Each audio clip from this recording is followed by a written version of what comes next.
Et si une station-service, abandonnée, cachait non seulement des secrets, mais aussi une seconde chance de vivre, d'aimer et d'hériter. Une femme que tout le monde trouvait bonne à rien, à hériter d'un endroit dont personne ne voulait. Elle y découvre un secret qui pourrait tout changer. Un père célibataire, brisé et perdu, ne l'a pas épousée par amour. Il ne l'a épousée que pour protéger l'héritage qu'il a laissé derrière lui. Et il y a découvert un secret qui pourrait valoir 200 millions de dollars sous une station-service dont personne ne croyait l'avenir. C'est l'histoire qui se passe, l'histoire de personnes rejetées par le monde qui décident de rester.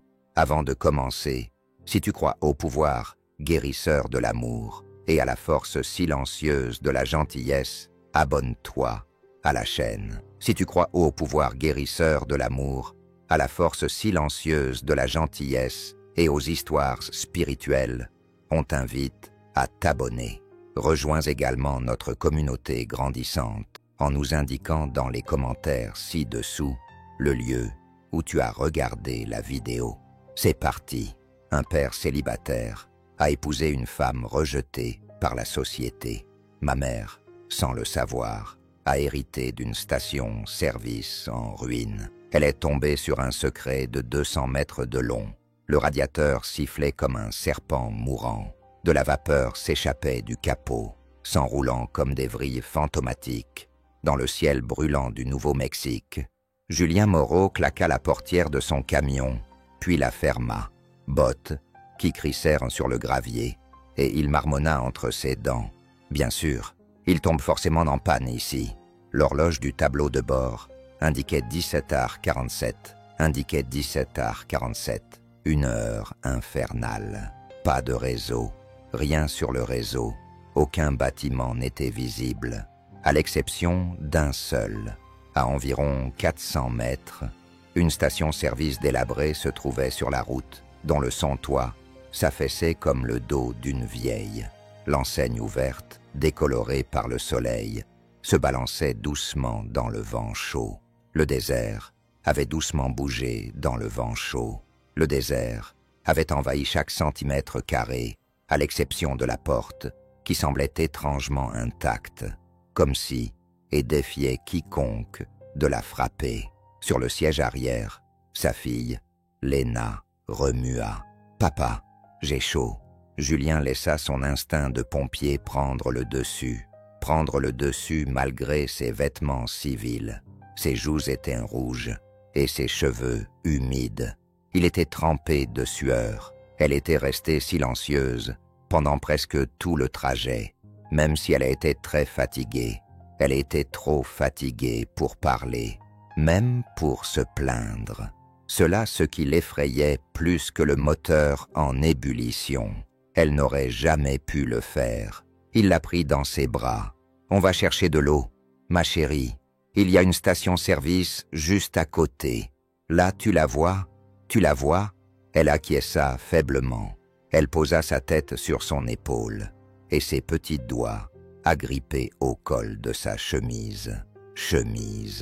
Julien parcourut les derniers mètres, la poussière collée à sa peau comme une culpabilité. Coupable de ne pas avoir réparé le camion à temps. Coupable de ne pas avoir de plan. Coupable de porter encore le visage d'un homme qui autrefois courait. Celui qui autrefois courait dans des bâtiments en feu n'était même pas capable de garder son propre enfant au frais à présent. De garder son propre enfant au frais. Il arriva. Il frappa à la porte de la station-service. Pas de réponse. Il n'y eut pas de réponse. Il frappa plus fort. Toujours rien. Rien. Il s'apprêtait à faire demi-tour quand la porte s'entr'ouvrit. Elle ressemblait à un fantôme. Au premier abord, c'était une femme de petite taille, d'une trentaine d'années, aux longs cheveux bruns, tirés en un chignon, désordonnés, aux yeux couleur d'obsidienne, durs mais fatigués. Elle ne souriait pas, elle n'ouvrit pas la porte de plus de quelques centimètres. « Oui, » dit-elle d'une voix basse et méfiante. « Je ne suis pas là pour vous faire de mal, » dit Julien rapidement. « Je suis là pour causer des ennuis, dit rapidement Julien. Ma voiture est en panne. Ma fille est malade. Elle a trop chaud. On a juste besoin de s'asseoir. 1 minute, dit-il. Un peu d'eau, s'il te plaît, s'il te plaît. Son regard se posa sur la petite fille dans ses bras. Pendant une fraction de seconde, ses yeux s'adoucirent, mais elle ne dura qu'une fraction de seconde. Il n'y a pas de climatisation, ni de distributeurs automatiques. Cet endroit ne vend plus d'essence depuis 209. Depuis 209, cet endroit ne vend plus d'essence. Je ne veux rien acheter, dit Julien. Je ne veux rien acheter, dit Julien. J'essaie juste de ne pas la perdre. Essaie juste de ne pas la perdre. Un long silence s'ensuit. Le silence se fait, puis la porte s'ouvrit, plus largement, en grinçant. « Vous pouvez entrer », dit-elle. Elle recula, mais juste un instant. L'intérieur de la station sentait l'huile rance et les souvenirs fantomatiques. La lumière du soleil filtrait à travers les vitres poussiéreuses. À travers les vitres poussiéreuses, de longues ombres se projetaient. Ombres sur les étagères remplies de des bonbons périmés et une caisse enregistreuse. Celle-ci semblait sortir tout droit d'un musée. Un petit ventilateur oscillant ronronnait derrière le comptoir. Un petit ventilateur oscillait doucement. Le comptoir soufflait une brise légère, mais elle était suffisante. Elle désigna un banc près de là. « Fais asseoir là », dit-elle en désignant une place près de la fenêtre. « Assieds-toi là, je vais chercher de l'eau. » Alors que Julien installait Léna, puis elle revint avec un verre ébréché et un chiffon frais. Un verre ébréché et un chiffon frais. Elle leur tendit les deux sans cérémonie. Elle leur tendit les deux sans cérémonie. « Je m'appelle », dit-elle sèchement, en évitant son regard. « Camille », dit-elle sèchement, esquivant son regard. Elle esquiva son regard. « Julien », répondit-il, « et voici Léna. » Camille acquiesça, puis s'accroupit à côté de Léna. Banquet tamponna le front de Léna avec un chiffon. Le geste était automatique et expert. Il voyait maintenant qu'elle était une mère, le genre de mère qui savait exactement ce dont son enfant avait besoin. Un enfant fiévreux avait besoin sans rien dire. « Tu vis ici, tu vas aussi dit. Tu vis ici, il faut bien, » répondit-elle en se levant. « Cet endroit il ne se nettoiera pas tout seul. » Avant que Julien n'ait le temps de répondre, une voix retentit dans l'arrière-boutique. Une voix d'enfant retentit. Une voix d'enfant. Deux, en fait. Maman. Elle a pris mon feutre. A pris mon feutre. Non, c'est le mien. Camille soupira, le dos visiblement courbé. Elle est raide. Excuse-moi, murmura-t-elle en disparaissant derrière un rideau défraîchi. Puis elle disparut derrière un rideau défraîchi. Julien. Il baissa les yeux vers Léna. Elle reprenait des couleurs. Cette dame fait un peu peur. Cette dame fait un peu peur, murmura-t-elle. Murmura-t-elle. Julien sourit. Ce n'est pas toujours grave d'avoir peur. Quelques minutes plus tard, Camille revint, accompagnée de deux fillettes identiques, âgées à peu près de la même manière que Léna. Elles avaient de grands yeux sombres. Elles avaient également des tresses identiques. L'une serrait une poupée cassée, l'autre tenait une image à moitié déchirée représentant un dragon. Une image à moitié déchirée représentant un dragon. Elle fixait Julien comme s'il s'agissait d'un chien errant. « Voici monsieur Julien Cararmon, » dit, d'un ton neutre. « Et voici Léna. Elle se repose. Ne touchez pas à leurs affaires. Les jumelles ne diront rien. Les jumelles ne diront rien. » Elles clignèrent simplement des yeux, à l'unisson, ce qui était assez inquiétant. À l'unisson, ce qui était assez inquiétant. Julien s'éclaircit la gorge. « C'est sympa chez toi, Camille. » Il renifla. « Tu es un mauvais menteur, » dit-il en souriant. « Je suis juste doué pour voir ce que ça pourrait être. » Il reçut alors un regard plus long. De sa part, il restait indéchiffrable, mais quelque chose clignota. « Tu n'es pas d'ici » dit-elle. « Non. » Julien s'arrêta, fuyant quelque chose. Peut-être en courant vers quelque chose. Elle s'immobilisa. « Tu ne me donnes pas l'impression d'être un homme qui fuit, » dit-il en haussant les épaules. « Tu ne me donnes pas l'impression d'être quelqu'un qui fuit, surprise de voir à quelle vitesse un homme peut courir. Le feu est derrière lui, et il n'y a rien devant lui. » Ils se regardèrent dans les yeux.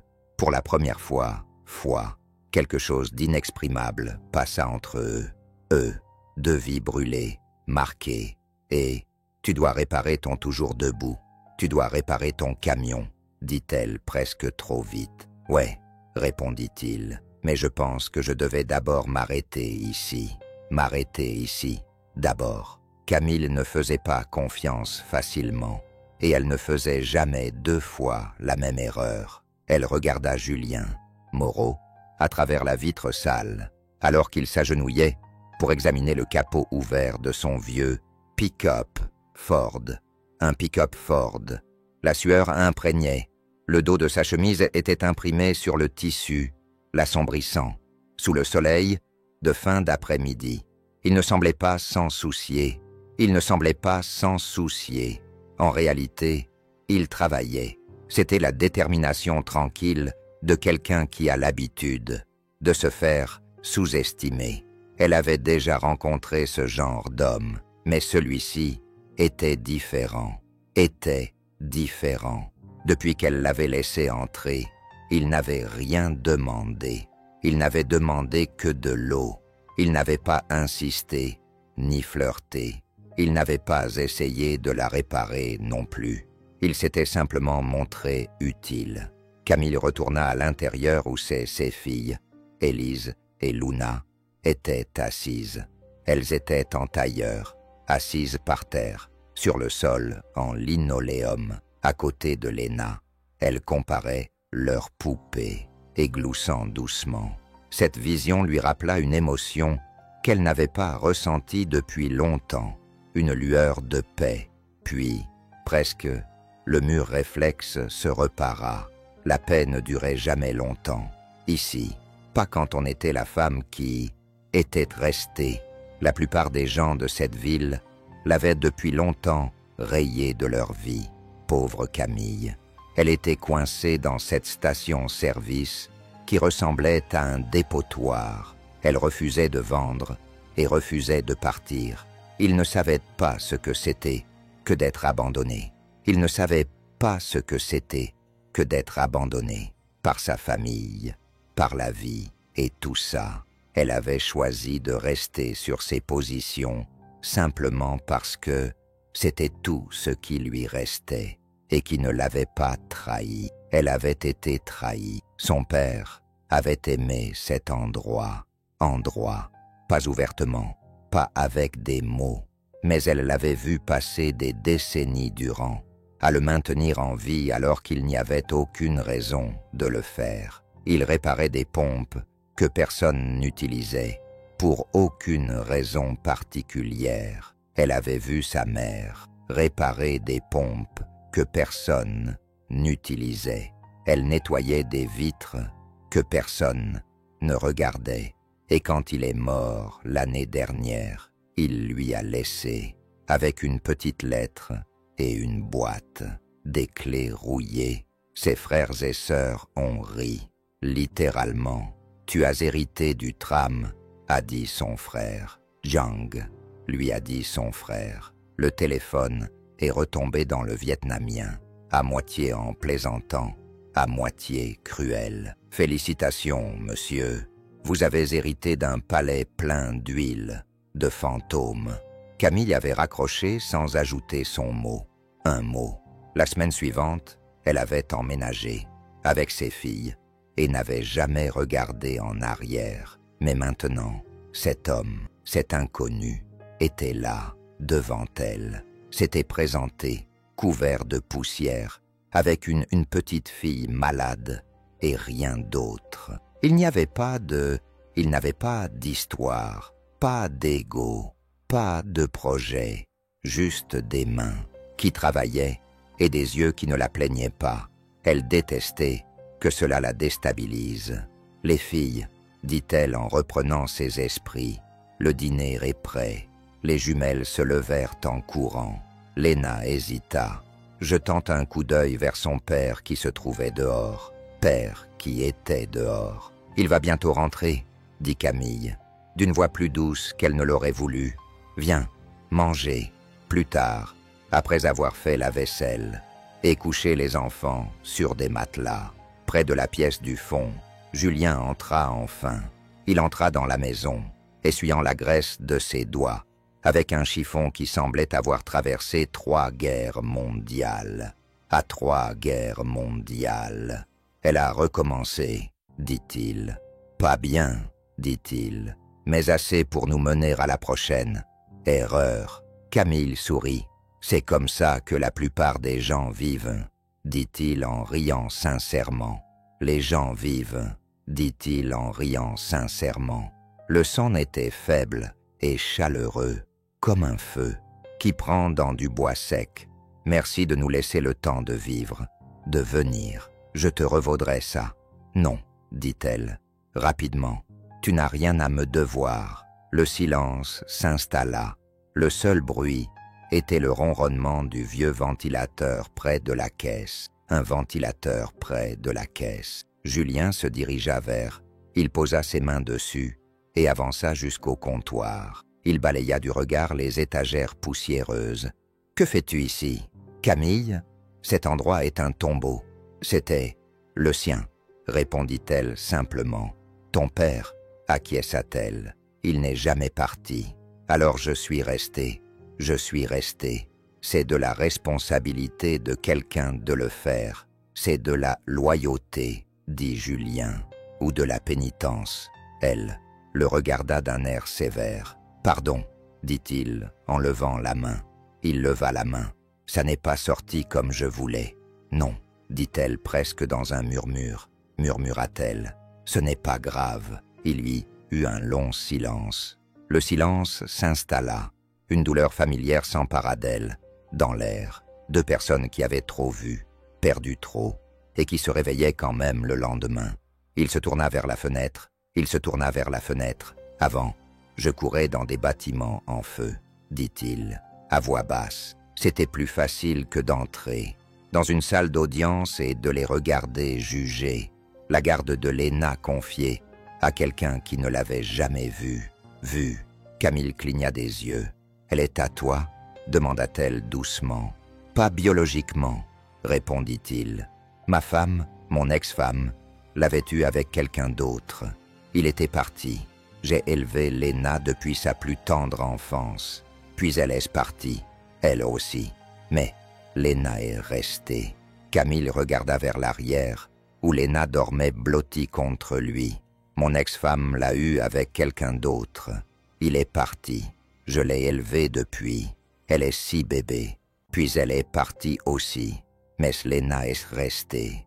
Léna est restée. » Camille regarda vers le derrière, où Léna dormait blottie entre ses 2 sœurs, ses 2 filles, comme si elles se connaissaient depuis toujours. Cela durait depuis toujours. « Tu es un bon père, » dit-elle, dit-elle. « J'essaye, » répondit-il. « Et toi, qu'est-ce que tu deviens ? C'est ton père sur la photo. » Camille secoua la tête. La tête, il n'y a que la photo, rien d'autre. Il n'insista pas. Cela la poussa plus que tout, à ne rien dire de plus. « J'étais différente avant, » murmura-t-elle. « Avant tout, avant que la ville ne décide que j'étais trop fière d'abandonner et trop pauvre pour compter. Maintenant, je répare des pompes qui ne marchent plus. Je trie des snacks périmés depuis l'époque d'Obama et je fais semblant de m'en moquer, que mes propres frères et sœurs se moquent de moi. » Julien se retourna vers elle. « Je ne pense pas, dis-je. Tu es une blague, dit-il. » Il n'y eut pas de réponse. Il n'y eut pas de pause. Pas besoin de mesurer la sincérité. Ces mots lui arrivèrent en pleine poitrine, comme une chaleur qu'elle avait déjà connue. Oubliée, Il a peut-être ajouté « Tu es peut-être la dernière à oser me dire tout cela ». Elle l'a regardé, longtemps, le visage impossible à déchiffrer. Puis, sans un mot, elle a tiré une chaise près de la sienne, derrière le comptoir, puis l'a placée à côté de la sienne, à côté de la sienne. « Si tu restes, a-t-elle dit, autant t'asseoir. » Julien a souri et s'est laissé tomber sur la chaise. Il s'y est assis. Pendant quelques minutes, ils restèrent silencieux. Ils étaient 2 personnes dans un endroit oublié, assises dans un silence partagé, tandis que la nuit désertique les enveloppait. Dehors, les étoiles commencèrent à scintiller. Au-dessus de l'enseigne néon cassée, qui disait autrefois « Service complet ». À l'intérieur, une lumière différente avait commencé à briller, à briller. Julien Moreau se réveilla à l'aube avec l'odeur de l'huile de moteur et des tortillas chaudes lui parvint. Il ne savait pas où il était pendant un instant. Puis, la douleur lancinante dans le bas du dos se réveilla, lui rappela le matelas fin posé à même le sol, celui du bureau de la station-service. Sa une fille était recroquevillée à côté de lui, tel un point d'interrogation. Dehors, le désert commençait à poindre, à s'illuminer d'une lueur orange, promesse d'un nouveau jour ou d'une nouvelle épreuve. Quoi qu'il en soit, il était debout. Camille elle était déjà réveillée. Bien sûr, elle se déplaçait devant le magasin avec ce rythme silencieux qu'il avait déjà remarqué chez les pompiers lors des interventions nocturnes, rapides mais mesurées, comme quelqu'un qui sait et que le chaos peut te frapper à tout moment. Elle remplit une vieille cafetière, et elle faisait chauffer des grains de café dans une casserole cabossée sur un feu de camp, une plaque chauffante qui semblait plus vieille que 2 éléments réunis. « Tu cuisines pour tout le monde, client ?» demanda-t-il en s'appuyant contre la porte. Encadrement de la porte. Camille ne leva pas les yeux. « Seulement ceux qui réparent des trucs. »« Ah !» sourit-il. « Donc, je suis payé en et petit déjeuner. Ça me va. Tu es soudoyé ? Tu es soudoyé, dit-elle sèchement en versant. Du café noir dans une tasse ébréchée. J'ai besoin de... La machine à glaçons fonctionne. Et le congélateur, à l'arrière, il fait un bruit de coyote mourant. Julien entra dans la pièce. Il prit une clé à molette sur le comptoir. C'était comme si c'était le prolongement de sa main. « Tu as les pièces ?»« Non, » répondit-elle sans s'écarter d'un pouce. Il s'écarta d'un pouce. « J'ai la prière et du ruban adhésif. Du ruban adhésif. » Il rit et jeta un coup d'œil à Léna et aux jumeaux, assis par terre, un cercle sur le sol, les jambes emmêlées, qui colorient ensemble, comme s'ils avaient toujours fait ça, toute leur vie. « On dirait qu'on a été adopté, » murmura-t-il. « On dirait qu'on a été adopté, » murmura-t-il. Camille l'imita. Son regard et son visage s'adoucirent légèrement. « Ta fille est en bonne santé. Ta fille va bien. Elle est calme, gentille. Elle ne ressemble pas à Grace, » dit Julien. « Je suis plus dur que Grace. » Camille sourit. « Alors, elle a de la chance d'avoir les deux. » Les deux. Julien se pencha sur le congélateur. « Alors, depuis quand cet endroit est-il en train de tomber en ruine ?»« En ruine, ça n'a jamais cessé, » répondit Camille, en posant une assiette de tortillas et d'œufs sur le comptoir. « J'étais juste têtu, voilà tout, têtu pour laisser tomber. » Il lui jeta un coup d'œil. « Et pourquoi est ça ?» Elle hésita. « Alors, parce que si j'abandonnais, qu'est-ce qui me resterait à défendre ?» Julien ne répondit pas, mais il comprenait. Les heures suivantes s'écoulèrent à un rythme effréné, à la vitesse à laquelle ils n'avaient pas songé, mais dont ils avaient tous les deux, ils en avaient besoin. Julien rebrancha le tableau électrique, répara le chauffe-eau et il débloqua la porte de l'ancienne chambre froide. Camille balaya des décennies de poussière, nettoya les vitres jusqu'à ce qu'elles soient presque propres et qu'elles aient un semblant d'ordre. Il rangea les étagères pour qu'elles aient un semblant d'ordre. Ce n'était rien d'extraordinaire, mais c'était un début, et parfois, c'était suffisant. Mais c'était suffisant. Vers midi, la chaleur du désert devint insupportable. Camille tendit à Julien une bouteille de root beer tiède qu'elle avait apportée, sortie de la glacière, et il l'accepta comme s'il s'était agi de cela, de l'or liquide. « Tu fais ça pour gagner ta vie ?» demanda-t-elle. « Avant, oui, » répondit-il. Il ouvrit la bouteille. « Avant, je ne faisais pas ça. » Camille haussa un sourcil. « Pompier, » ajouta-t-il, « pendant 15 ans. J'ai perdu un ami dans l'effondrement d'un entrepôt. Après ça, le feu ne brûlait plus seulement à l'extérieur. » Camille baissa la voix. « Je suis désolé. » Julien, il haussa les épaules. « C'est la vie. Parfois ça brûle.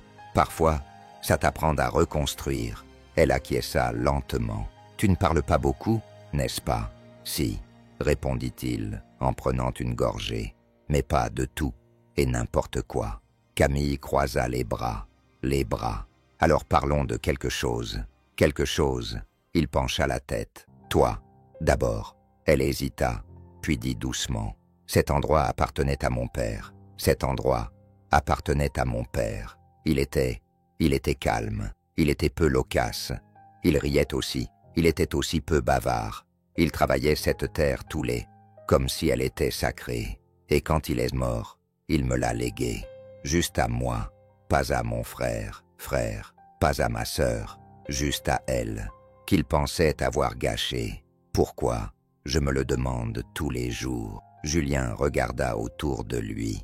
Les enseignes rouillées, les pompes à essence silencieuses, les poutres affaissées, les pompes silencieuses. Tout cela n'avait pas changé depuis plus de 10 ans, n'avait pas vu d'essence depuis plus de 10 ans.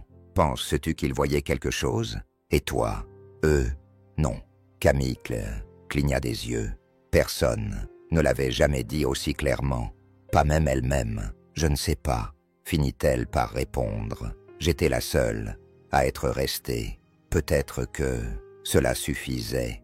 Julien s'adossa au comptoir, contre le comptoir. Parfois, le simple fait d'être présent est la chose la plus courageuse qu'une personne puisse faire. Plus tard, dans l'après-midi, alors qu'il réparait la serrure de la porte arrière de la boutique, il remarqua quelque chose. Julien remarqua quelque chose en réparant la serrure de la porte arrière de la boutique. D'étrange près des fondations, une partie du béton semblait plus récent que le reste. Il présentait également de légères rayures à l'endroit où quelqu'un avait jadis soudé une charnière métallique. On aurait autrefois soudé une charnière métallique. Il s'agenouilla. Il effleura le bord du bout des doigts, à côté. Camille le remarqua et s'approcha, le front plissé. « C'est nouveau, » dit-il. Elle plissa les yeux. « Non, c'est là depuis que je suis petite. Je suis petite. Papa disait toujours de ne jamais de toucher à cette partie du sol. » Julien, il a suivi le contour. Ça ne fait pas partie de la maison. Plomberie. Et ça, qu'est-ce que c'est? Il désigna. Là une légère rainure. C'est une trappe. Camille se figea. Comme un abri anti-tempête peut-être. Quoi que ce soit d'autre. Elle s'agenouilla à côté de lui. J'ai toujours pensé que c'était à cause de ses yeux rivés sur la trappe. J'ai toujours pensé que c'était un espace mort, une bizarrerie de l'architecture, du bâtiment. Julien leva les yeux vers elle. « Ça ne te dérange pas? Tu veux que je vérifie ?» Camille acquiesça lentement. « Fais comme tu l'entends. Ce que tu as à faire. » Julien prit un pied de biche et commença à travailler les bords, le métal raclant, le béton. Le cœur de Camille battait la chamade, pour des raisons qu'elle ne pouvait expliquer. Ses filles rêvaient dans l'autre pièce. Lénaël leur montrait comment tresser des bracelets d'amitié avec du fil. Bracelets d'amitié avec du fil. Mais ici, dans ce coin oublié du royaume de son père, un coin oublié du royaume de son père, quelque chose attendait d'être découvert, à être découvert. Le pied de biche céda dans un grincement métallique se fit entendre. De la poussière s'éleva dans l'air lorsque le panneau de béton se souleva, dévoilant un vide rectangulaire sombre se trouvait sous le sol de la pièce du fond. Julien s'arrêta, le front couvert de sueur, les yeux plissés. Il ressemblait à un homme. Il se demanda qui savait qu'il était sur le point de découvrir quelque chose qui le dépasse. Camille se tenait derrière lui, les bras croisés, non pas pour se protéger, mais pour l'observer, non pas pour se protéger, mais s'en souvenir. Elle fixait l'ouverture comme si c'était une porte, mais pas vers le sol, mais vers une version de son père, qu'elle n'avait jamais comprise. « Qu'est-ce que c'est ?» demanda-t-elle d'une voix à peine audible. Julien chercha sa lampe de poche. « Allons voir. » Il alluma le faisceau lumineux. Il le dirigea vers le bas. Une échelle métallique descendait dans un espace pas plus profond qu'un abri anti-tempête, à environ 2,5 mètres de profondeur. Un abri anti-tempête à environ 2,5 mètres de profondeur. Mais ce qui l'étonna, ce n'était pas les dimensions, mais ce qui se trouvait là. Ce n'étaient pas les dimensions qui lui coupèrent le souffle. Ce qui l'impressionna, c'était ce qui tapissait les murs, des étagères, des caisses, des dossiers, et, tout au fond, un casier en acier gris, fermé par un cadenas, usé par le temps. Il expira. « Tu vas vouloir voir ça, Xitia. » Camille ne bougeait pas. Ses yeux étaient rivés. Son regard était fixé sur la trappe ouverte. Son corps raide, comme si quelque chose, enfoui depuis longtemps dans ses os, venait de se réveiller. « Je ne suis pas sûre de vouloir voir ça, » murmura-t-elle. Julien se tourna vers elle, d'un ton plus doux. « Tu n'es pas obligé de descendre, mais quoi qu'il en soit, ça fait partie de ton histoire. Tu mérites de savoir. » Camille s'avança. Elle descendit lentement les marches, une marche à la fois, le métal grinçant sous son poids. L'air, il était frais, sec, vicié, mais pas mort. Il faisait sombre, mais pas complètement noir. Il sentait le papier, le métal et les secrets. Lorsqu'elle posa le pied sur le sol, elle fit un tour complet sur elle-même. Les étagères étaient remplies de cartes codées, de piles de formulaires administratifs, de boîtes. Certaines étaient étiquetées en anglais et d'autres en espagnol. Certaines dataient de 1984. Il y avait des radios cryptées, des vieilles et des nouvelles. Photos de surveillance, des rangées des téléphones jetables. Elle cligna des yeux. Ça ne pouvait pas être vrai. Ce ne pouvait pas être vrai. Julien était agenouillé près d'une des caisses. Des caisses. Il l'ouvrit et en sortit un épais classeur, rempli de chiffres et de codes d'acheminement. Une autre caisse contenait des liasses de billets de $100 attachés les uns aux autres, sur lesquels étaient apposées des bandes marquées « non enregistrées ». Camille regardait tout cela. Son esprit essayait de comprendre l'impossible. Mon père était mécanicien, un homme tranquille. Il buvait du café instantané et écoutait la radio AM et le baseball à la radio AM. Il ne pouvait pas être. Elle s'interrompit. Julien se leva lentement. « Camille, ce n'est pas le fruit du hasard. C'est organisé. C'est du travail de service secret. » Elle se tourna vers lui. Elle se tourna vers le casier en acier à l'arrière. Elle resta immobile pendant un instant. Elle resta immobile. Puis elle s'avança. Elle s'avança. La serrure à combinaison était vieille, mais toujours intacte. Le casier était vieux, mais toujours intact. Elle y passa lentement ses doigts, puis elle s'arrêta. « Le 9 juillet, dit-elle. Mon anniversaire. C'est mon anniversaire. Ça a toujours été le mot de passe. Pour tout. Les factures, ses outils de garage, même le cadenas du congélateur, qu'il ne me laissait jamais ouvrir, me laissait jamais ouvrir. Elle tourna le cadran sur 0765. Clic. Le cadenas s'ouvrit. À l'intérieur se trouvait un coffre-fort ignifugé. À l'intérieur du casier se trouvait un coffre-fort ignifugé. Elle l'ouvrit. À l'intérieur se trouvait une enveloppe en papier, Kraft, sur laquelle on pouvait lire l'écriture soignée de son père, par Menwando, Estes Lista, pour Camille. Quand tu seras prête. Elle la prit avec, ses mains tremblaient, ses yeux étaient humides, mais elle ne sentait pas les larmes couler. Même si elle ne sentait pas les larmes couler, elle ouvrit l'enveloppe et en sortit une lettre. La lettre était écrite en espagnol. Celle-ci était traduite en anglais en dessous. Son écriture était lente et réfléchie. Je restais silencieux, parce que le monde l'exigeait. Silencieux, parce que le monde l'exigeait. Je ne voulais pas de cette vie, mais j'étais doué pour ça. J'ai aidé ceux qui en avaient besoin. J'ai aidé ceux qui en avaient besoin. J'ai utilisé cet endroit pour protéger et aider. J'ai utilisé cet endroit pour protéger, pour avertir et parfois sauver. Tu penses que je reste par nostalgie, mais ce n'est pas le cas. Pensez que je restais par nostalgie, mais je suis resté parce qu'on me faisait confiance, parce que cette terre est devenue un filet pour ceux qui tombaient dans le vide. Je ne t'ai pas laissé beaucoup de mots, mais j'ai laissé tout ce que j'avais comme objectif. Si tu lis ceci, alors je sais que tu es vivant.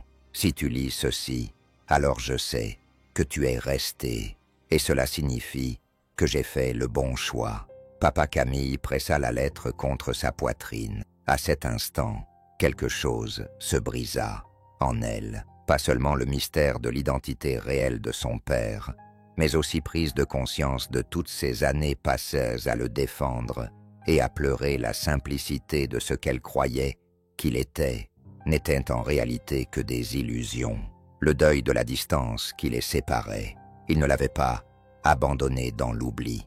Il l'avait protégé avec ce silence. Quand ils sortirent de la pièce, le soleil commençait à descendre dans le ciel projetait de longues ombres à travers la gare. Julien ferma doucement la trappe et essuya ses mains. La poussière recouvrait ses mains. Camille se tenait au milieu de la pièce, la lettre toujours à la main. Elle se trouvait toujours au milieu de la pièce, la lettre à la main. Le monde autour d'elle changea alors subtilement. « Alors » dit-elle, rompant le silence. Le silence s'installa. Mon père dirigeait une maison sécurisée de la CIA, déguisée en station-service. C'est un sacré héritage. Julien eut un petit rire, mieux que le mien. J'ai sauvé un chat d'un sèche-linge, une fois. Camille rit, mais son rire s'éteignit rapidement. Je ne sais pas quoi faire. Suis censé faire de tout ça, dit-elle. Julien l'observa longuement. Tu pourrais peut-être commencer par te demander pourquoi il t'a tout laissé. Elle resta silencieuse. Je ne sais pas. Je pense que tu le sais, dit Julien, doucement. Tu es resté. Ce n'était pas un échec, c'était de la foi.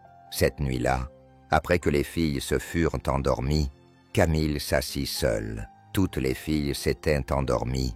Camille s'assit seule, dans le bureau à l'arrière. Elle s'assit dans le bureau à l'arrière. L'enveloppe était ouverte. À côté d'elle, son contenu était étalé.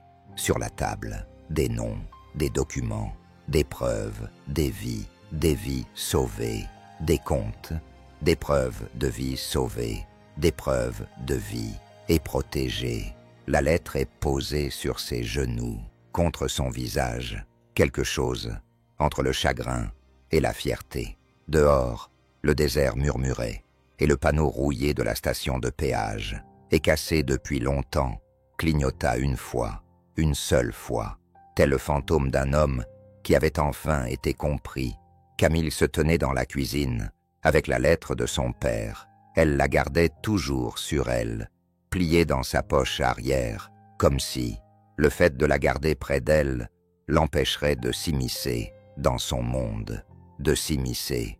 Mais le monde extérieur avait d'autres plans, avait d'autres projets. On frappa à la porte juste après midi, porte juste après midi, d'un coup sec, précis et plein d'autorité.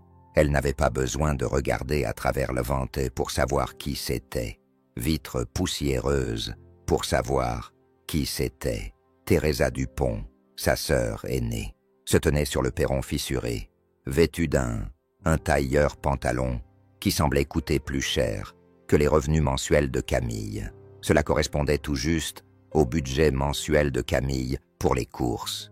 Ses cheveux étaient parfaitement coiffés, pas un cheveu ne dépassait, et ses lèvres étaient pincées dans une expression qui n'avait jamais été empreinte de gentillesse. Derrière elle se tenait un homme avec une mallette en cuir. Elle se tenait à côté d'un homme qui tenait une mallette en cuir. Il tenait également un bloc-notes, le genre d'homme qui n'apparaissait que pour aggraver les choses. Camille fit un signe de tête à Teresa. C'est comme cela qu'elle saluait un réceptionniste de motel. Je pensais qu'on pourrait discuter un peu. Camille ouvrit lentement la porte, la bloquant avec son corps. C'est pour ça que t'as amené un avocat. Un avocat. Teresa sourit, mais son sourire s'effaça lorsqu'elle posa les yeux sur lui. N'atteignit pas ses yeux. C'est juste par précaution. Tu sais comment ça se passe quand les biens ne sont pas répartis. Les biens ne sont pas correctement répartis. Je ne savais pas qu'il y avait quelque chose à... dit Camille d'un ton froid. Vous avez tous dit que cet endroit ne valait rien, non? Vous vous en souvenez? Oh, on a dit qu'il semblait sans valeur, répondit Teresa, avec douceur. Ce n'est pas tout à fait la même chose. Julienne, Camille, eut un haut le cœur. L'air était sec et vif, comme si une tempête de poussière soufflait sur la région. L'air était sec et vif, comme si une tempête de poussière allait éclater. Ils étaient assis au comptoir encombré. L'air entre eux était plus épais que la chaleur. À l'extérieur, Julien se tenait à l'écart, les bras croisés, observant Teresa comme un faucon. Croisé, il observait Teresa comme un faucon, une présence silencieuse dont Camille ne lui avait pas demandé de s'occuper. Présence silencieuse dont Camille ne lui avait pas fait la demande. Il la trouvait belle, mais il appréciait encore plus qu'elle apprécie sa présence. L'avocat s'éclaircit la gorge. « Monsieur Dupont, dit-il. » Et Camille n'eut pas besoin de demander de qui il parlait. Nous, père, aurait pu être en possession d'un document important. Père aurait pu être en possession d'actifs importants, non déclarés, pouvant. Ces actifs auraient même pu intéresser les autorités fédérales. Camille il n'a rien dit, et ce n'était pas par peur. Son silence n'était pas dû à la peur, c'était une stratégie. Il s'agissait d'une stratégie. Nous aimerions voir un inventaire, déclara-t-il, poursuivit-il, avant d'ajouter, et d'une répartition équitable entre les frères et sœurs, compte tenu du droit successoral et du nombre de personnes concernées. La voix de Camille le transperça comme une lamée. Teresa plissa les yeux. « Camille, sois raisonnable. Tu étais raisonnable. Quand tu m'as ri au nez lors des funérailles, dit Camille en se penchant en avant. Tu étais raisonnable quand tu as dit à tout le monde que j'étais folle à rester. Ici, tu ne voulais pas de cet endroit jusqu'à ce que tu sens l'odeur de l'argent. » Teresa rougit, mais garda une voix calme. Elle rougit légèrement, mais garde une voix calme. Ce n'est pas une question de sentiment, c'est une question de légalité. Papa n'a pas laissé de testament. Il m'a abandonné, répliqua Camille. Il m'a laissé cet endroit à moi, à personne d'autre. Légalement, mais c'est discutable. J'ai vécu ici, j'ai vécu ici. J'ai empêché cet endroit de s'effondrer pendant que vous étiez tous assis là. Vous, assis là, à siroter du chardonnay et à faire semblant que vous n'étiez pas les enfants d'un homme qui travaillait de ses mains. Julien fit un pas en avant. « Tu devrais peut-être partir. » L'avocat regarda Teresa. Elle se leva. « Ce n'est pas fini, dit-elle. On se reverra au tribunal. Je t'attendrai, répondit Camille, d'une voix glaciale, alors que la porte se refermait sur elle. Derrière eux, les mains de Camille tremblaient, mais pas de peur, de rage. Plus tard dans la soirée, après avoir donné à manger aux filles, elle lui annonça « Soirée ?» après avoir donné à manger aux filles. Et observer le soleil se coucher derrière la crête, Julien trouva Camille assise à l'arrière, sur une vieille caisse à lait, les yeux fixés sur les étoiles. Dans une vieille caisse à lait, elle fixait les étoiles sans rien dire. Elle ne dit rien quand il s'approcha. Lui non plus. Il s'assit simplement à côté d'elle. Pourquoi me détestent-ils autant? Enfin, d'une voix plus douce que le vent, il répondit « Je ne sais pas. Il ne te déteste pas, dit Julien. Il ne te déteste pas, dit Julien. Il te déteste pour ce que tu représentes, ce que tu incarnes. C'est la partie d'eux-mêmes dont ils se sont détournés. Même eux-mêmes dont ils se sont détournés. » Elle laissa ces mots faire leur chemin. Laisse faire les mots. Je ne vais pas les laisser faire ça, dit-elle. Je sais, mais je n'ai pas le choix. D'avocat, je n'ai pas d'argent. Elle rit amèrement. J'ai un congélateur à moitié mort et un nom de famille dont personne ne veut se souvenir. Un congélateur à moitié mort et un nom de famille dont personne ne veut se souvenir. Tu as plus que ça, dit Julien doucement. Tu as des preuves, tu as un but, tu as une histoire qu'aucun juge ne pourra ignorer si elle est bien racontée, à condition qu'elle soit bien racontée. Elle le regarda, et s'il la traîne dans la boue, alors on restera dans la boue et on s'enfoncera. Quelque chose de nouveau. Camille le fixa, longuement. Tu crois vraiment à tout ça? J'ai vu pire, dit-il, et j'ai vu ce qui arrive quand quelqu'un décide qu'il ne veut pas simplement survivre, mais décider de rester. Cette nuit-là, Camille n'arrivait pas à dormir. Elle était assise à la table de la cuisine, une enveloppe en papier craft à la main.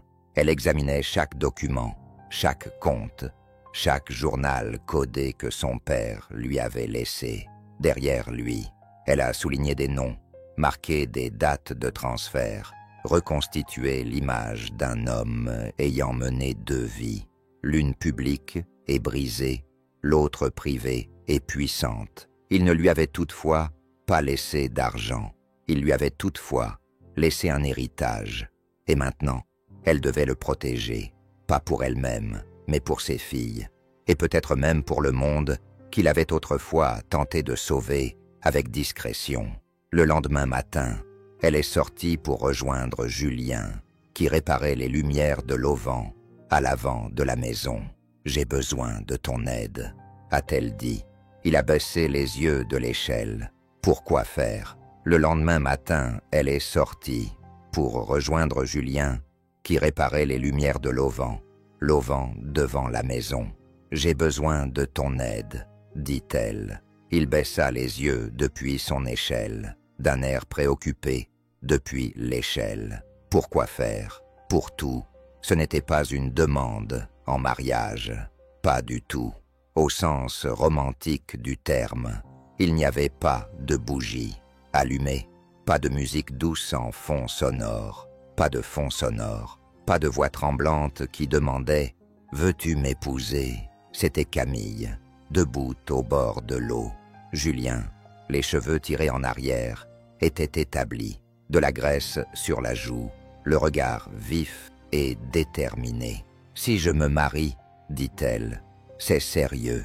Si je me marie, dit-elle, je pourrais ainsi consolider la propriété du bien. Cela permettrait d'empêcher toute revendication de mes frères et sœurs, m'avait dit l'avocat. Une stratégie juridique. Stratégie juridique. Julien ne leva pas les yeux de la clé à molette qu'il tenait dans sa main. Tu me dis ça parce que j'ai confiance en toi, dit-elle simplement, et je n'ai personne d'autre à qui demander, personne d'autre à qui demander. Cela le fit hésiter. Il leva les yeux, son visage exprimait la calme, mais pas froid. Il y avait quelque chose dans son regard, rempli de détermination. Oui, mais il y a aussi autre chose, quelque chose de vulnérable, quelque chose qui disait qu'elle détestait ça. Avoir à demander sa Camille, dit-il lentement. Le mariage, c'est dépassé. Ce ne sont que des formalités administratives, même les fausses. Je sais, et tes filles te considèrent déjà comme faisant partie de leur vie. Il se frotta la mâchoire. Héléna, elle parle de toi comme si tu avais construit les étoiles. Il baissa les yeux vers ses mains calleuses. J'essaie juste de réparer les choses, les lumières. Elle s'approcha. Tu as fait plus en 2 semaines que quiconque. En 10 ans, Julien expira. Tu as fait plus en 2 semaines que quiconque en 10 ans. Tu me demandes donc d'être ton mari. Je te demande de m'aider à protéger ce que mon père a construit et ce que j'ai essayé de préserver. Julien resta silencieux un long moment, puis dit doucement, « Tu sais que cela implique d'être honnête. » Sa voix ne tremblait pas. C'est pour ça que je te le demande. Ils se marièrent cette nuit-là, pas dans une église, pas devant un officier, à moins de compter sur leurs amis ou leur famille. Ils eurent 3 enfants et une vieille pompe à essence, qui semblait avoir ses propres secrets. La cérémonie fut simple. Camille portait elle portait un chemisier propre et un jean. Julien portait une chemise boutonnée empruntée qui ne lui allait pas tout à fait. Il avait aux épaules. Les jumeaux avaient fabriqué des couronnes de fleurs avec des mauvaises herbes qu'elle tendit à Julien. Une bague faite d'un lien en plastique provenant d'un sac de pain. Parce que les vraies bagues, c'est ennuyeux. Il se tenait sous l'auvent, baigné par la lumière, baigné par la lumière de la lune. Camille avait trouvé, Camille était le juge de paix, local, et avait une faveur à rendre à son père. Il était arrivé dans une berline poussiéreuse. Sans poser de questions, il a célébré la cérémonie avec le sérieux propre à un homme, comme un officier qui conclut une trêve sur un champ de bataille. Camille Héléna Dupont, la juge, acceptez-vous de prendre cet homme, Julien Moreau, pour époux légitime? Camille leva les yeux vers lui. Oui, dit-elle d'une voix ferme, d'une voix si ferme qu'elle s'en surprit elle-même. Et vous, Julien Moreau, acceptez-vous de prendre cette pour épouse légitime? Julien hésita juste assez longtemps pour que tout le monde l'observait lorsqu'il finit par répondre. Oui, dit-il, et cela ne ressemblait pas à un devoir, comme un devoir, ça ressemblait plutôt à un soulagement. Une fois les papiers signés, le juge partit, sans faire de cérémonie. Les filles dansèrent, pieds nus sur la dalle de béton où, autrefois, le gaz tournait sous les étoiles. Camille s'assit à côté de Julien sur les marches du perron, leurs genoux se frôlant. « Je n'aurais jamais pensé refaire ça un jour, dit-elle. Moi non plus, répondit-il. Un silence s'installa entre eux, mais il n'y avait pas de place. Il n'était pas gênant, il était chargé de vérité. Était-elle comme moi? Demanda soudain Camille. Ton ex? Julien rit. Non, elle était tout le contraire. Ce n'est pas une réponse, soupira-t-il. Elle était comme le feu, rapide et bruyante. Elle brûlait tout sur son passage. Elle brûlait avec intensité et disparaissait tout aussi vite. Toi, tu es comme la pierre, tu ne bouges qu'elle pas, à moins que cela soit important. Elle pencha la tête. C'est un compliment, un compliment. Il acquiesça. Le plus beau, qui soit. Camille leva les yeux vers le ciel étoilé. Je ne me suis pas mariée ce soir pour tomber enceinte, amoureuse. Je sais, mais je ne pense pas en être capable. Jamais, assise à côté de quelqu'un, je ne m'étais sentie aussi en sécurité. Il ne dit rien. Il se contenta de tendre le bras et de prendre ma main. Le bras et de prendre sa main. Elle ne la retira pas. Cette nuit-là, Camille se tenait à la porte de la pièce où Julien et Léa dormaient. Léna était déjà, elle était endormie, recroquevillée comme un chat sous la couette. Camille avait sorti la vieille couette de Léna, du grenier. Julien se tenait à côté, il pliait sa chemise avec une précision silencieuse. « Tu restes » dit Camille. Il acquiesça. C'est ce que font les maris. Elle s'appuya contre le cadre de la porte. Contre le cadre de la porte.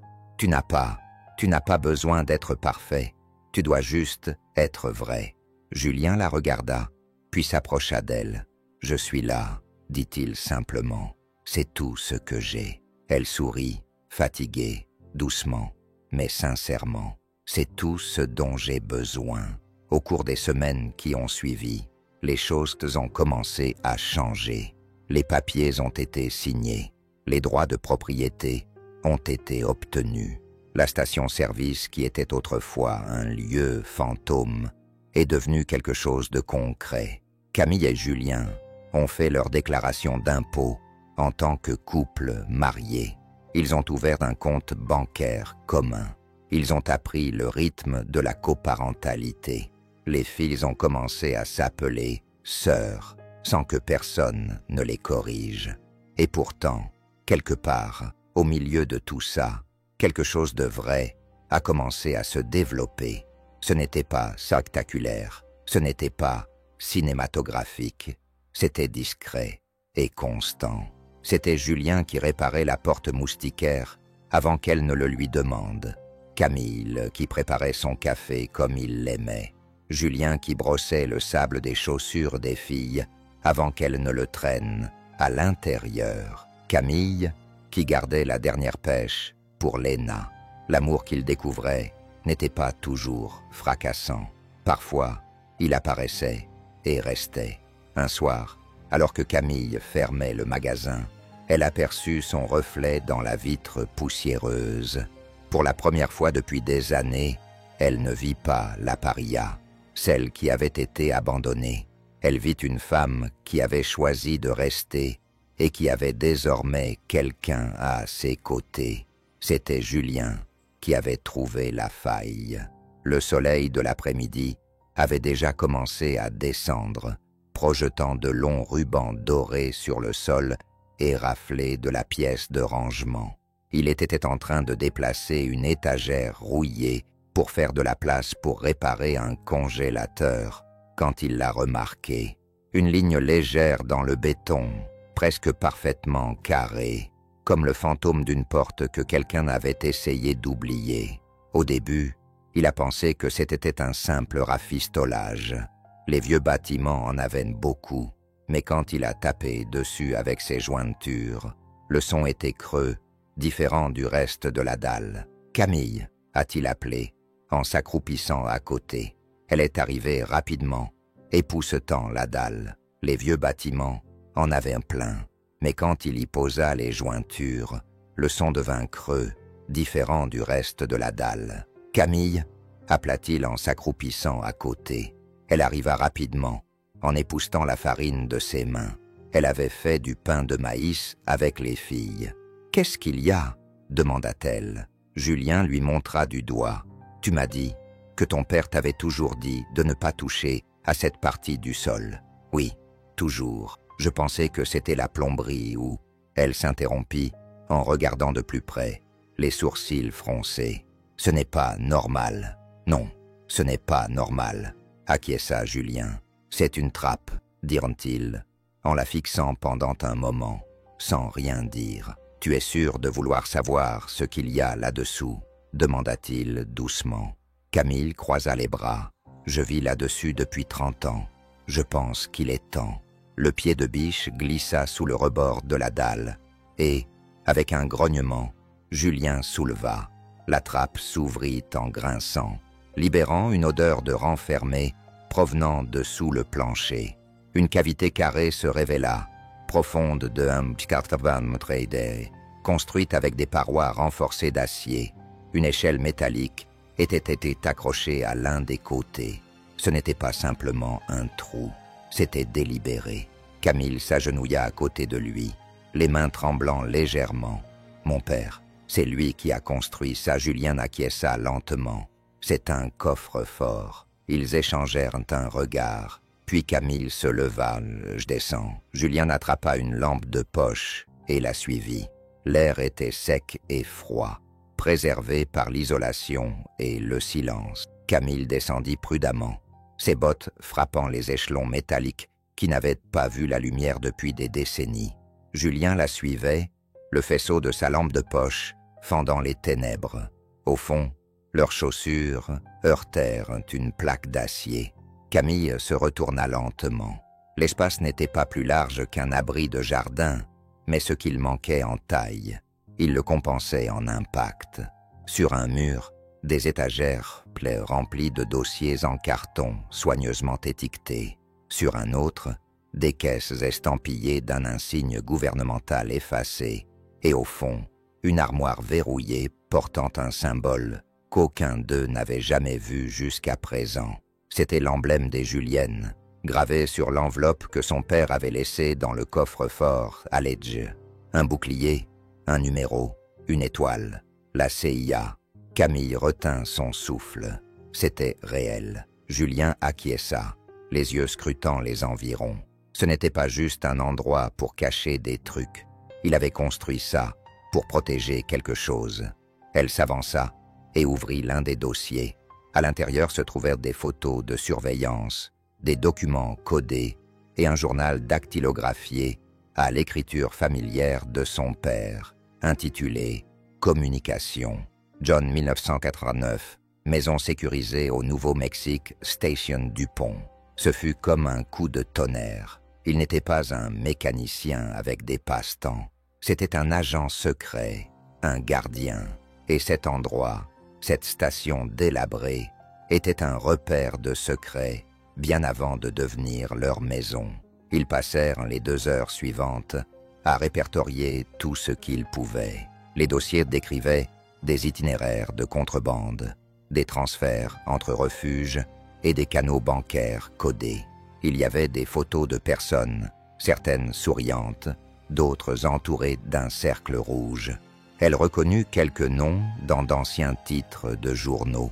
D'autres avaient été effacés de l'histoire. Mais dans une boîte verrouillée, ils trouvèrent quelque chose de différent. Pas des dossiers, pas des armes, de l'argent. Des liasses de billets impossibles à tracer, des pièces d'or et des lingots d'argent, le tout emballé dans du plastique et scellé dans des conteneurs sous vide. Julien estima qu'il y avait au moins 5 millions dans cette seule boîte, et il y en avait 6 autres identiques. Camille fixait tout cela, les genoux légèrement fléchis. « C'est impossible » murmura-t-elle. « C'est réel » dit Julien d'une voix douce. « Et c'est à toi. »« Non, » dit-elle, les yeux toujours écarquillés. « C'était à lui. Je suis juste celle à qui il a fait confiance pour le garder. » Camille s'effondra sur une vieille caisse, la main agrippée au bord de la table. Elle avait toujours pensé que son père était compliqué, renfermé, peut-être honteux de sa vie. Mais ça, c'était un but, c'était sa mission.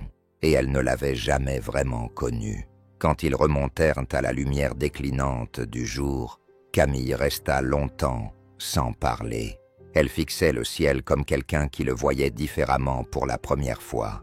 Julien se tenait à côté d'elle, patient. Finalement, elle rompit le silence. « Ça change tout. »« Oui, dit-il, c'est vrai. Mes frères et sœurs ne doivent pas le savoir. Je suis d'accord. Ils s'en serviront. Ils le détruiront. Ils s'en serviront à leur avantage. Julien la regarda droit dans les yeux. Alors, on le gardera en sécurité. Elle expira. Je ne sais pas comment faire ça, Bat. Je ne sais pas quoi faire de tout ça. Commence par décider qui tu veux être maintenant que tu connais la vérité. Camille lui jeta un coup d'œil. Et qui penses-tu que je suis? Julien n'hésita pas. Tu es la fille d'un homme qui a passé sa vie dans l'ombre pour protéger les autres. Et tu es la femme qui est restée pour protéger ce qu'il a laissé derrière lui. Cela ne fait pas de toi une ratée, Camille. Ça fait de toi un héritage. Cette nuit-là, une fois les filles endormies, Camille s'assit à la table de la cuisine avec les documents de son père étalés devant elle. Mais cette fois, elle ne se contentait pas de regarder des preuves, elle les revendiquait. Pas pour l'argent, pas pour se venger, mais pour quelque chose de mieux, pour l'honneur, pour la vérité, pour un avenir qu'elle pourrait construire avec Julien, avec les filles, avec la force qui coulait dans ses veines et qu'elle avait enfin appris à nommer. Tout a commencé par un coup de fil auquel Camille n'a jamais répondu. Puis sont arrivés les emails, les lettres qui avaient l'air officielles, l'apparition soudaine de deux hommes en costume devant le vieux téléphone public qui ne fonctionnait plus depuis 1997. Et puis, sans cérémonie, on a frappé à la porte. Ce n'était pas Teresa cette fois-ci ni un avocat, des agents fédéraux. Camille Elena Dupont a demandé l'un des hommes. Il était bien habillé, avait une allure imposante et se tenait droit. Camille s'est levée lentement, les mains tremblantes. Camille a ouvert lentement la porte, Julien se tenant derrière elle comme un point d'ancrage silencieux. Camille Elena Dupont a demandé l'un des hommes. Il était soigné, en costume impeccable, avec une posture de fonctionnaire, ni amicale, ni hostile, juste officielle. « C'est moi », a-t-elle dit. « Je suis l'agent Dalton. Voici l'agent Reeves. Nous travaillons pour le Bureau de surveillance des renseignements.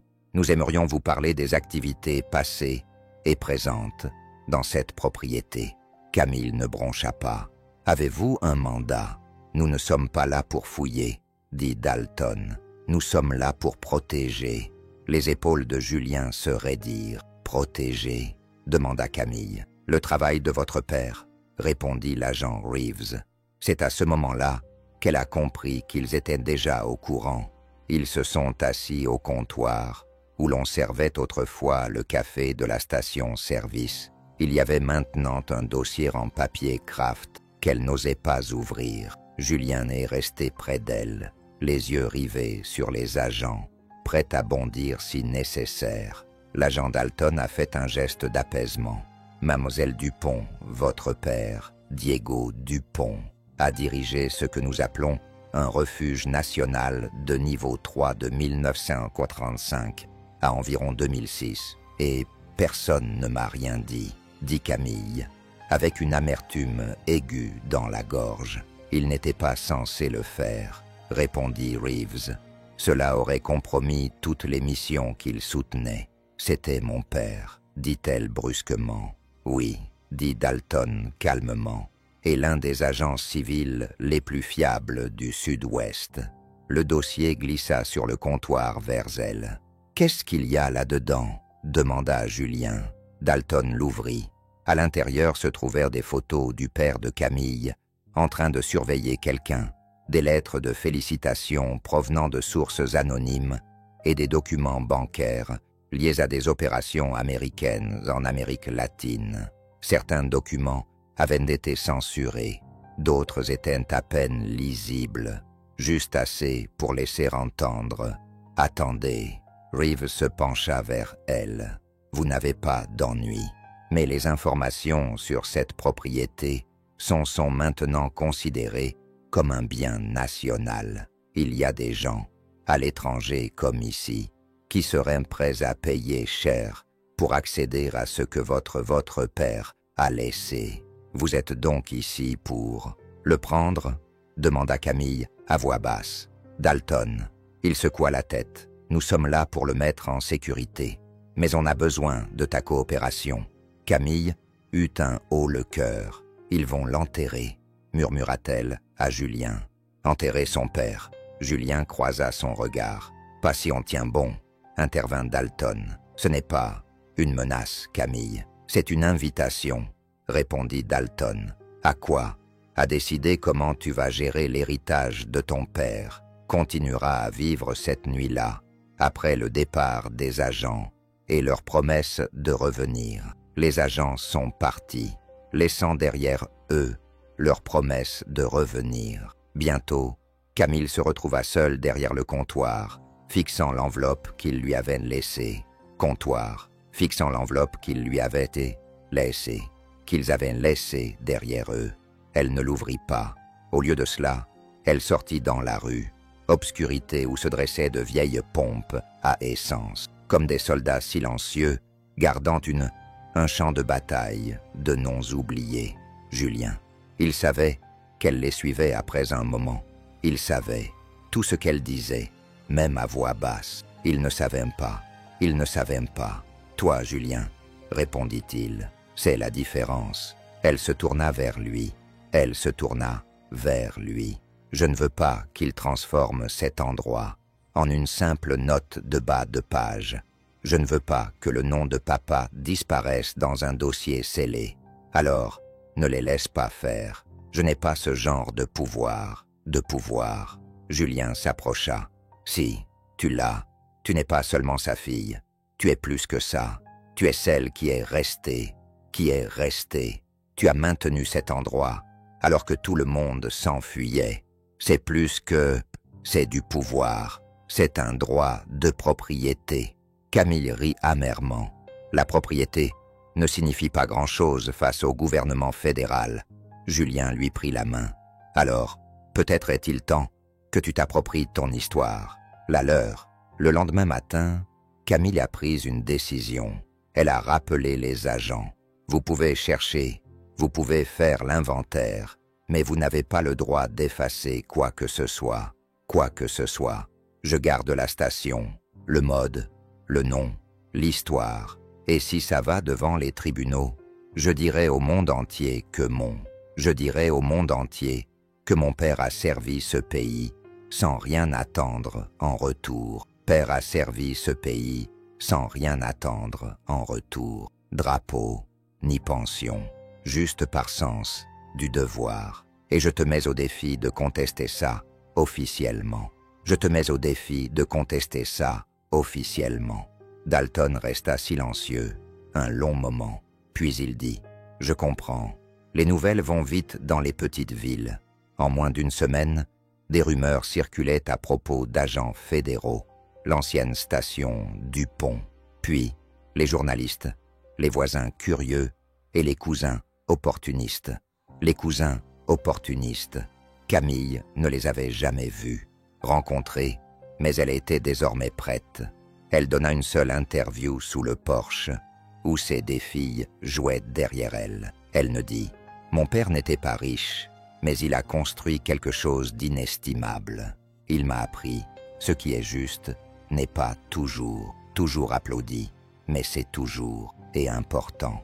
Cette station restera dans les mémoires familiales et restera ouverte à tous qui ont besoin d'un endroit pour se reconstruire. » La vidéo est devenue virale. La vidéo est devenue virale. Les dons ont afflué, de même que les lettres d'anciens combattants et les remerciements d'agents à la retraite. Une personne a envoyé une carte de baseball dédicacée de la World Series de 1989, accompagnée d'un mot. « Ton père m'a sauvé la vie au Nicaragua. Tu ne sauras jamais comment. » Julien. Il a lu chaque mot à voix haute. Autour d'un café, elle n'a jamais pleuré, mais ses mains tremblaient légèrement à chaque fois qu'il ajoutait « Il y a plus, il y en a encore ». Cette nuit-là, alors que le vent se levait dehors et que les étoiles du désert scintillaient, le vent se levait dehors et les étoiles du désert scintillaient, clignotaient à travers les chevrons. Camille et Julien se tenaient derrière la station. « Tu le regrettes ?» demanda-t-elle. Quoi? D'être resté? Il la regarda. Je ne me suis pas senti comme un idiot. Je ne me suis pas senti comme un étranger depuis longtemps. C'est grâce à toi. Grâce à toi. Elle lui toucha doucement le bras. Elle lui toucha doucement le bras. Je ne voulais pas me retrouver dans cette situation. Je ne voulais pas. Tu ne voulais pas? Non. Pense pas que tu sois tombé, dit Julien. Je pense que tu t'es élevé. L'argent était là, comme un animal endormi, toujours lourd, mais bien, vivant. Camille fixait les caisses, pour là. C'était la 3e nuit consécutive. Chacune pesait lourd, mais était fermement scellée, empilée en rangées bien ordonnées et froides. Fermement scellée, empilée en rangées bien ordonnées et froides. Elle se trouvait sous la trappe du débarras. Chaque fois qu'elle descendait l'échelle métallique menant à la chambre forte construite par son père, elle avait l'impression de ne pas seulement descendre sous terre, mais d'entrer dans une version d'elle-même qu'elle n'avait encore jamais rencontrée, Une femme puissante, pas celle qui aboyait des ordres ou signait des chèques, un genre qui aboyait des ordres ou signait des chèques, sans scier, mais le genre qui avait. Elle avait le choix. Elle n'avait jamais connu ça auparavant. Pas vraiment. En tout cas, pas depuis qu'elle avait 17 ans, 11, lorsqu'elle était enceinte, ou 25 ans, lorsqu'elle essayait d'expliquer la situation devant un tribunal. Pourquoi ses filles avaient besoin de lui? Elle n'avait pas besoin d'un homme en cravate avec un compte en banque. Et maintenant, quelque part entre les deux, elle se retrouvait seule, sans argent, sans emploi, sans maison, sans famille, sans amis, sans rien. Dossier de surveillance et pièces d'or, enveloppées dans du papier ciré. Les lettres de Camille Dupont avaient plus d'influence que quiconque dans cette n'importe qui dans la ville n'aurait jamais pu l'imaginer. Et cela la terrifiait. Toujours éveillée, elle entendit Julien l'appeler doucement depuis le haut. Elle leva les yeux. Il était là. Il était appuyé contre la trappe, une lampe de poche dans la main. Il tenait une main sur son hanche et l'autre posée nonchalamment sur sa hanche. « Descends », dit-elle. Autant voir comment l'autre moitié stocke ses plans de retraite. Il descendit lentement, se baissant sous le regard de la jeune femme. Il descendit lentement, se baissant sous le plafond bas pour la rejoindre. Le plafond bas l'empêcha de la rejoindre. « Julien, comment ça s'est passé hier soir ?» demanda-t-il. Camille acquiesça. Rien n'a changé. Julien regarda autour de lui. « Tu continues à espérer que ça disparaisse ?»« Non, » répondit-elle. « Je continue à espérer que je disparaisse. » Il haussa un sourcil. Elle s'assit sur la marche du bas. « Julien, j'étais une fille qui n'avait pas les moyens d'acheter des couches, qui avait vendu un bracelet pour avoir assez d'argent, d'essence pour se rendre à un entretien d'embauche. Et maintenant, je suis assise sur des millions de dollars, des documents qui pourraient réécrire l'histoire. L'histoire. Peut-être n'étais-je pas simplement une fille en mode survie, dit-il. Peut-être n'as-tu jamais été juste une fille en mode survie, dit-il. A toujours été la fille de quelqu'un d'extraordinaire. Je ne me sentais pas extraordinaire. La plupart des gens ne se sentent jamais comme ça. Les vrais professionnels ne se sentent jamais comme ça. Plus tard, dans la matinée, Camille rassembla les filles autour de la vieille table de cuisine et leur expliqua soigneusement, à sa manière, que leur grand-père avait laissé quelque chose derrière lui, quelque chose d'important, quelque chose qu'elles aideraient un jour à protéger. Hazel leva la main. « Comme un trésor, en quelque sorte, » dit Camille. « Mais pas le genre de trésor qu'on dépense, » fit Luna, en fronçant les sourcils. « Alors, qu'est-ce qu'on en fait ?»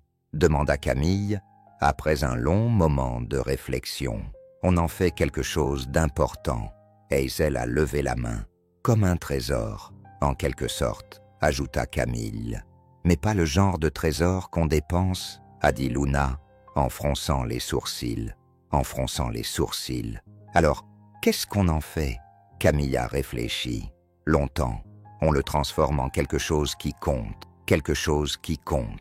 Elles ont commencé tout d'abord, modestement. Le premier changement a été local. Elles ont réparé le toit de l'école, le toit cassé de l'école, sans rien demander en retour. Pas de presse, pas de reconnaissance, juste la permission.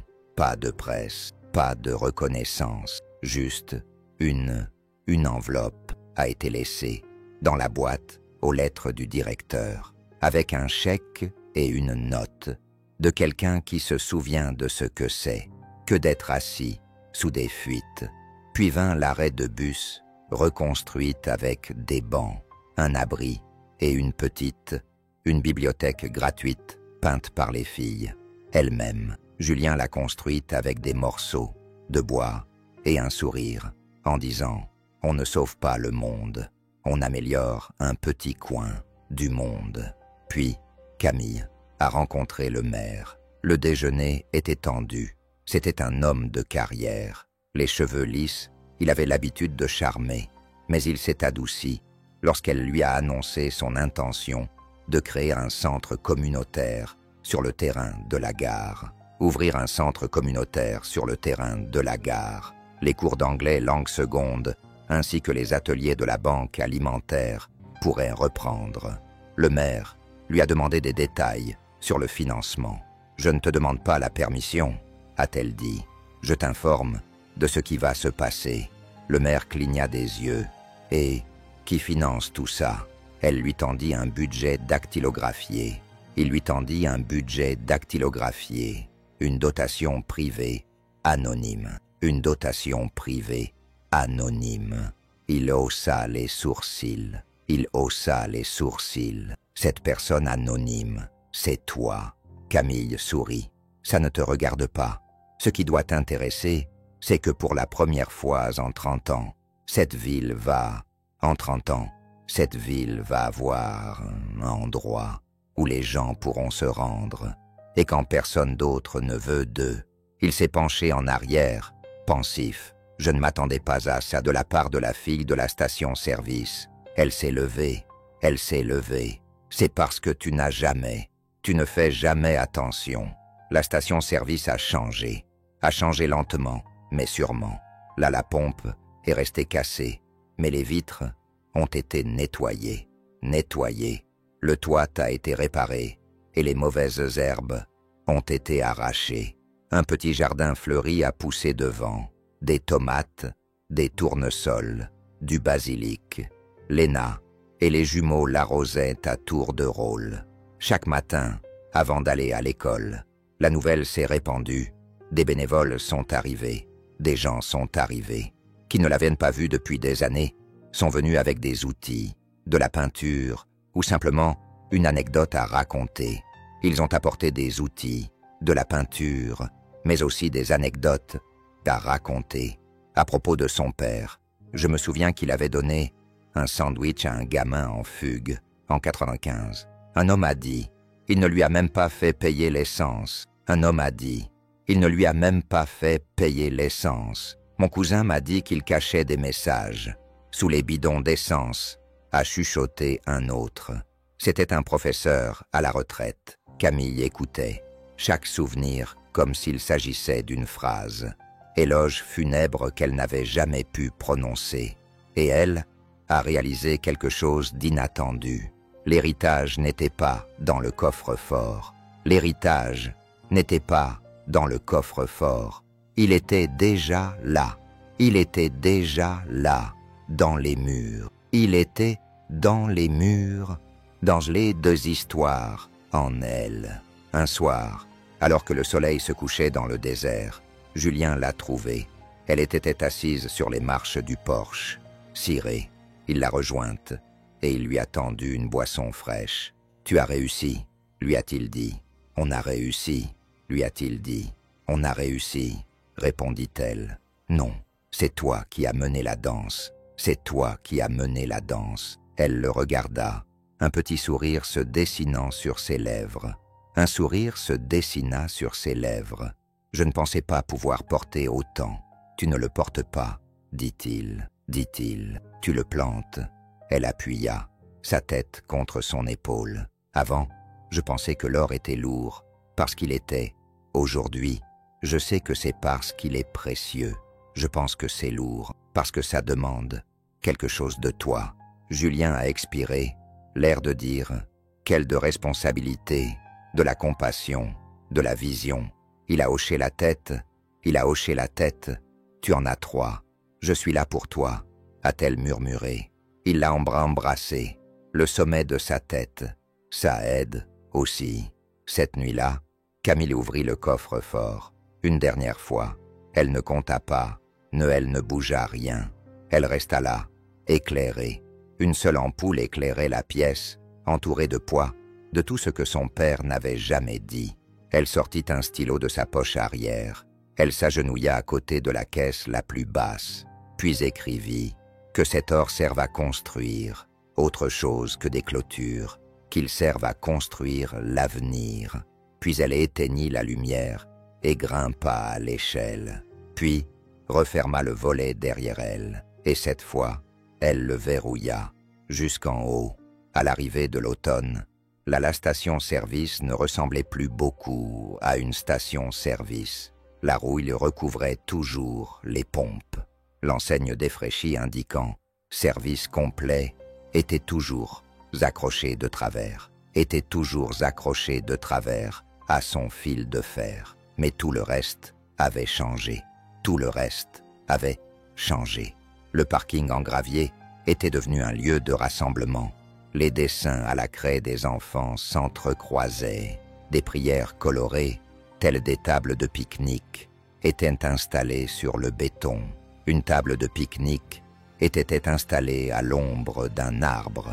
Un auvent cousu par des bénévoles y était installé. Autrefois, les gens évitaient cet endroit comme la peste. Peste. Maintenant, ils venaient ici comme à un puits. Certains jours, c'était pour manger. D'autres jours, c'était pour demander de l'aide. Mais la plupart du temps, ils venaient simplement pour se poser, pour s'asseoir dans le calme de cet endroit. Un endroit construit à partir de poussière et transformé en espoir. Camille traversa la pièce principale de la gare, désormais rénovée avec des lumières chaleureuses, des murs peints et des étagères, remplis non pas de bonbons périmés, mais des livres donnés, usés et aimés. Elle passa, ses doigts se posèrent sur la tranche d'un livre, un livre d'histoire pour enfants, qui avait autrefois appartenu à quelqu'un, qui lui avait appartenu. Le nom Camille Helena était encore visible, faiblement griffonné au crayon à l'intérieur de la couverture. Elle sourit. Ea et Luna étaient assises à la table du fond, la tête penchée sur leurs devoirs. Elle riait par intermittence. Lena était assise à côté d'elle et les aidait à résoudre une longue division. Les tresses étaient attachées avec du fil rouge que les jumelles avaient reçu ce matin-là. Lui avait offert ce matin-là. Camille les observa un moment. Leur complicité était si naturelle qu'elle en oubliait parfois. Le fait qu'elles n'étaient pas sœurs lui est parfois venu à l'esprit. Naissance. Elle l'était, désormais. Dehors, Julien était en train de... Il peignait la dernière planche de la nouvelle. Clôture du jardin. Le vent du désert soufflait. Il avait les cheveux en arrière et la lumière du soleil dans le visage faisait ressortir les rides autour de ses yeux. Des rides qui n'étaient pas dues à l'âge, mais à l'effort, à la persévérance. Et à la persévérance, il leva les yeux lorsque Camille sortit. « Eh bien, dit-il, c'est presque, dit-il en souriant. J'ai déjà entendu ça. Cette fois, je te crois. » Il laissa tomber le pinceau dans un seau rempli de térébenthine. Térébenthine. Puis il s'essuya les mains sur un chiffon. Tu devrais voir ça depuis la route. Quand le soleil éclaire le panneau devant, tout brille. Camille jeta un coup d'œil au nouveau panneau en bois qu'ils avaient installé quelques semaines auparavant, et peint par les filles. Les lettres n'étaient pas parfaitement alignées, mais elles étaient bien visibles. La station de l'espoir, un endroit pour recommencer, Julien s'approcha d'elle. Il passa son bras autour de sa taille et lui dit « C'est marrant, dit-il. Ça a commencé comme et puis ça a bloqué. Ça n'a jamais avancé, ça n'a jamais été mort, » répondit Camille. Ça attendait juste quelqu'un qui écoute. Ce soir-là, ils organisèrent leur premier dîner communautaire. Des tables pliantes étaient disposées dans la cour, recouvertes de nappes dépareillées. Des assiettes en carton étaient également disposées sur chaque table. Camille avait préparé des tamales selon la recette de sa mère. Julien fit griller des hamburgers.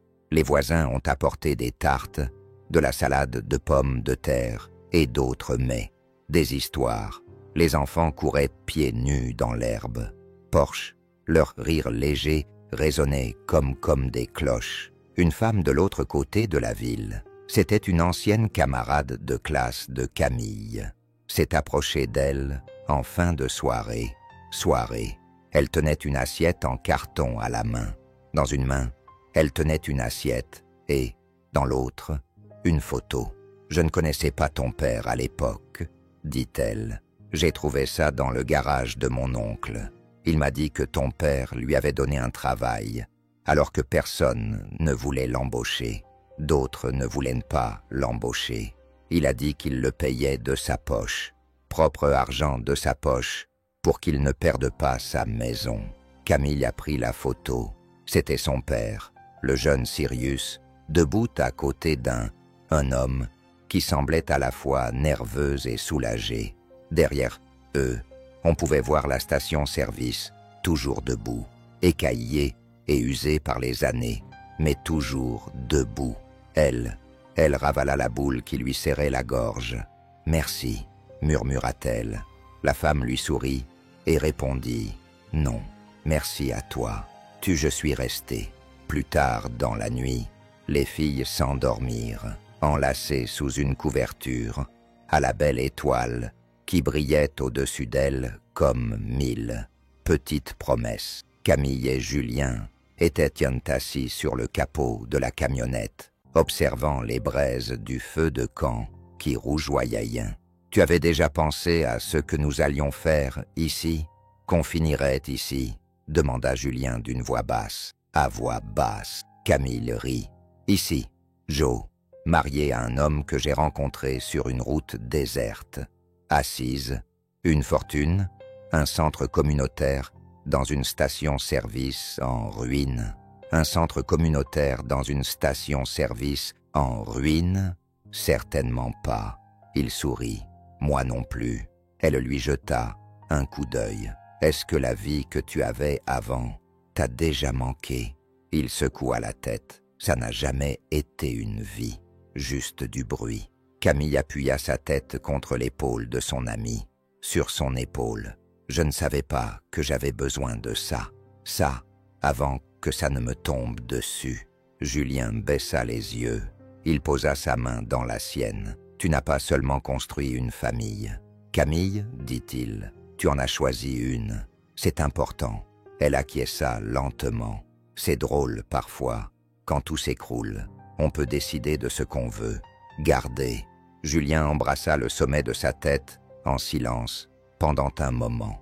Un moment. « Tu penses qu'il serait fier ?» demanda-t-elle. « Ton père, je pense qu'il savait exactement ce qu'il faisait quand il t'a tout laissé. » Camille sourit, les yeux brillants. « Avant, j'avais l'impression de ne d'appartenir à aucun endroit, » murmura-t-elle. Et maintenant, elle regarda autour d'elle les lumières, la chaleur qui persistait, les rires, la chaleur qui persistait toujours, après que le feu se fût éteint. « Maintenant, » dit-elle, « je crois que je suis enfin rentrée chez moi. » Cette nuit-là, alors qu'elle bordait les filles dans leur lit et éteignait les lumières, Camille s'arrêta dans le couloir, une main posée sur le cadre de la porte, sur le cadre de la porte. Elle pouvait encore entendre. Le bourdonnement du désert, à l'extérieur, était doux et régulier, régulier. La voix de son père résonna dans son esprit. Cet endroit n'est pas grand-chose, mais un jour, il en aura une grande. Et c'était désormais le cas, pas à cause des secrets, ni à cause de l'argent, mais à cause de l'amour, à cause des gens qui étaient restés. Des années plus tard, on l'appellerait toujours la station-service, avec un cœur, longtemps après que la pompe eut cessé de fonctionner, avoir de l'importance, après que les gros titres aient disparu et que les souvenirs se soient estompés, que les lettres du gouvernement aient un jauni dans un tiroir fermé à clé. Les gens continuaient de venir, pas pour faire le plein, mais pour quelque chose de bien plus rare, une rencontre, pour faire le plein, mais aussi pour quelque chose de bien plus rare, une seconde chance, une seconde chance. Camille se tenait derrière le comptoir. Ce matin-là, elle était derrière le comptoir, une cafetière fraîchement préparée à la main, qu'elle venait de préparer, lorsqu'une une femme entra nerveusement dans la station-service. Station-service. Elle devait avoir 22 ans, environ, un sac à dos sur le dos, les yeux. Ses vêtements étaient fatigués et trop légers pour la saison. « Salut », dit-elle d'une petite voix. « J'ai entendu dire qu'on pouvait m'aider ici. » Camille, elle ne lui demanda pas d'où elle venait. Elle ne le faisait jamais. Au lieu de cela, elle lui sourit et elle lui fit signe de s'asseoir sur le tabouret en face d'elle. « Je vais te préparer un petit déjeuner, » dit-elle. La jeune femme cligna des yeux, surprise. « Je n'ai pas d'argent, » dit-elle rapidement.